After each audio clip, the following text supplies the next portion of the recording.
Hello Faizan sir. Fine, and you? How are you? कैसे हो? I'm well, thanks, and you? I am also fine. कैसे waiting करो? किसका इंतज़ार है आज? आज बच्चों बड़ा ही इंटरेस्टिंग चैप्टर पढ़ने वाले हैं जो कि बोर्ड के लिए बहुत ही महत्वपूर्ण होने वाला है। जैसे कि आपको बोर्ड पे दिख ही रहा होगा, पाइथागोरस प्रमेय। बहुत ही यस। इंटरेस्टिंग चैप्टर है बच्चों। अगर आप ज़्यादा से ज़्यादा देखोगे, उसको समझोगे तो बहुत ही बोर्ड में बहुत ही महत्वपूर्ण टॉपिक है। जैसे कि आपको बोर्ड पे दिख ही रहा होगा, ये हम आज आपको एक्सप्लेन करने वाले हैं, जो कि असर सर आपको बताने वाले हैं ये चीज़। ओके, तो कमे। हेलो बच्चों, जैसे कि पता है आज पाइथागोरस प्रमेय। आज मेरी कोशिश ये रहेगी कि आज मैं पाइथागोरस प्रमेय पूरी एनर्जी के साथ मैं इतनी कोशिश करूंगा कि आपको इसमें कोई सवाल नहीं रहेगा।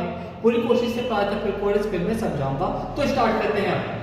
देखो, मैंने बताया था जो समकोण होता है ना, ये चौकुट्टा दिख रहा है, ये बी, ये 90 डिग्री का कोण होता है। इसके सामने वाली भुजा क्या होती है? कर्ण। क्या होती है? कर्ण भुजा होती है इसकी। अब क्या होगा, ये वाली भुजाएं, जो दोनों भुजाएं तय होती है ना, वो इन दोनों कोणों के हिसाब से तय होती है। अब जैसे कोण ए है, तो कोण, ये जो छोटा कोण होता, ये तो 90 डिग्री का होता है, छोटा कोण होता है। इसके सामने वाली जो भुजा होती है वो हो जाती है लंब, और ये हो जाती है आधार, जैसा कि मैंने बताया भी था। अब मान लो कोण सी हो गया, तो कोण सी के हिसाब से इसके सामने वाली भुजा क्या हो गई? लंब, और ये वाली भुजा हो गई आधार। तो अब मैं बता दूं, हमेशा याद रखिए, ये वाली जो भुजा होती है कर्ण, ये वाली जो भुजा होती है ना, इस भुजा का वर्ग और इन दोनों की भुजा का वर्ग बराबर होता है। यही हम पाइथागोरस में सीखने वाले हैं, क्योंकि मैंने पिछले सवाल करवाया था, उससे बोला था पाइथागोरस प्रमेय सिखानी है। तो देखो बच्चों, देखो, कर्ण का स्क्वायर बराबर होता है लंब का स्क्वायर,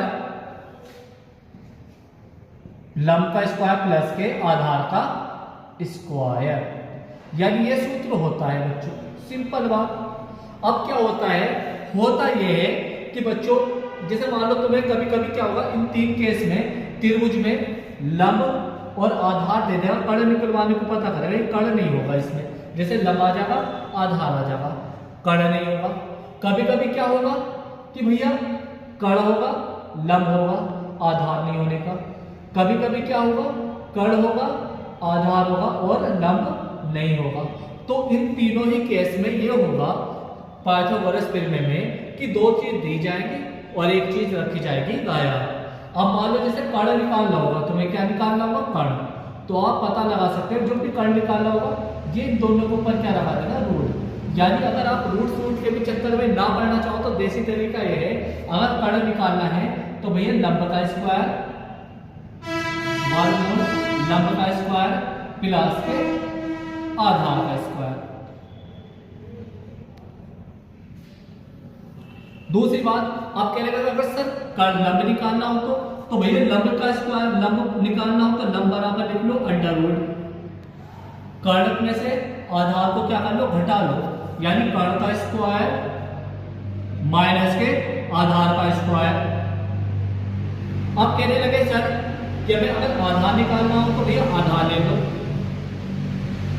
तब भी क्या करना है? कर्ण का स्क्वायर माइनस के, अब क्या आधार की जगह क्या है? लंब। यानी आपने एक चीज देख ली, क्या देखी कि अगर तुम्हें कर्ण निकालना है तो इन दोनों की भुजाओं का स्क्वायर करना पड़ेगा। लंब निकालना है तो कर्ण का स्क्वायर माइनस के उस भुजा का स्क्वायर कर लेना है। लंब निकालना हो कर्ण का स्क्वायर माइनस के आधार का स्क्वायर। मान लो तुम्हें आधार निकालना हो, कर्ण का स्क्वायर माइनस के लंब का स्क्वायर। ये इन तीन चीजें तुम्हारी हो गई। अब इससे क्या से सवाल बनेगा, उसकी हम क्या करेंगे, उसके बारे में हम आगे बताते हैं। सवाल नंबर 2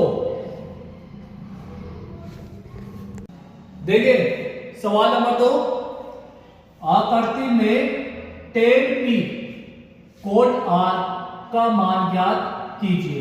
यह माइनस होगा, tan p माइनस से कोट r का मान ज्ञात कीजिए। तो अब हमारे दिमाग में क्या चलेगा बच्चों, जिससे ये सवाल तुम्हें करना है तो पहले तो tan p का मान देख लो कितना है। tan पी का मान देख लो कितना है, और फिर देख लो कोट आर का मान कितना है। अब हम क्या काम करेंगे, देखो टेन हो या कोट हो, साइन हो या कोस हो, सेक हो या कोसेक हो, 6 अनुपात है, याद करिए जरूरी है। हमें सबसे पहले त्रिभुज की ना, इस त्रिभुज की तीनों भुजाओं पता होनी चाहिए, तीनों भुजाएं पता होनी चाहिए।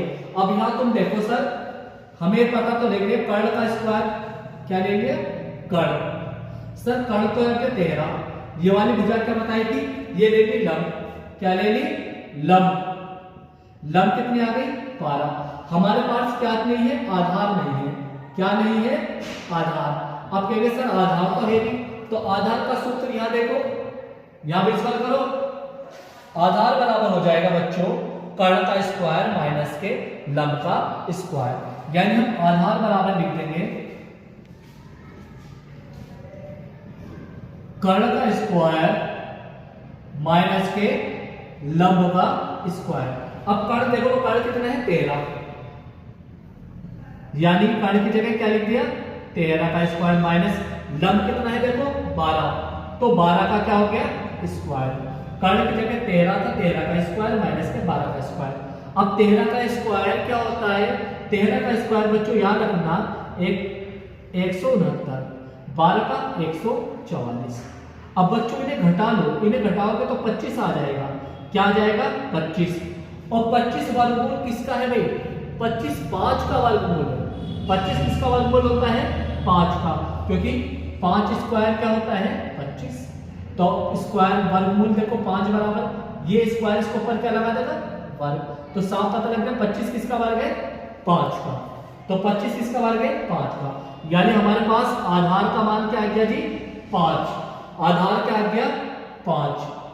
अब एक चीज देखो और कोशिश करो, tan p का मान क्या होगा, तो बच्चों tan p बराबर, सबसे पहले tan बराबर याद रखो लंब बटे आधार होता है, कितना होता है लंब बटे आधार। तो लंब कितना है, कोण देखो कौन सा है p कोण के सामने वाली भुजा क्या हो गई लंब, क्या हो गई लंब, तो लंब कितना आ गया 5, सिंपल बात, तो लंब क्या आ गया 5 बटे, अब p के हिसाब से ये क्या हो गया आधार, यानी वाली भुजा क्या हो गई आधार, तो आधार कितना हो गया 12, यानी tan p का मान क्या आ गया 5 बटे 12। अब कोट आर क्या होता है आधार बटे लंब। आप देखो आधार कोण कौन सा है r, कोण कौन सा है r, r वाला क्या हो गया लंब, यानी आपके लंब क्या हो गया 12, ठीक है, सॉरी कोण इस r के हिसाब से लंब ये हो गया, तो आधार क्या हो गया r के हिसाब से आधार हो गया ये, तो आधार कितना हो गया 5, r के हिसाब से ये आधार, इसके सामने वाला लंब, और लंब क्या हो गया 12, तो कोट r का मान भी क्या गया 5 बटे 12, tan p का मान भी 5 बटे 12, कोट r का भी 5 बटे 12। हमें क्या मान करना है tan p माइनस के कोट r, तो लिख देंगे tan p की जगह tan p माइनस के कोट r लिख लो, कोई बात नहीं tan p माइनस के कोट r, तो tan p की जगह लिख लो 5 बटे 12 माइनस कोट r की जगह भी 5 बटे 12, तो आंसर आ गया 0।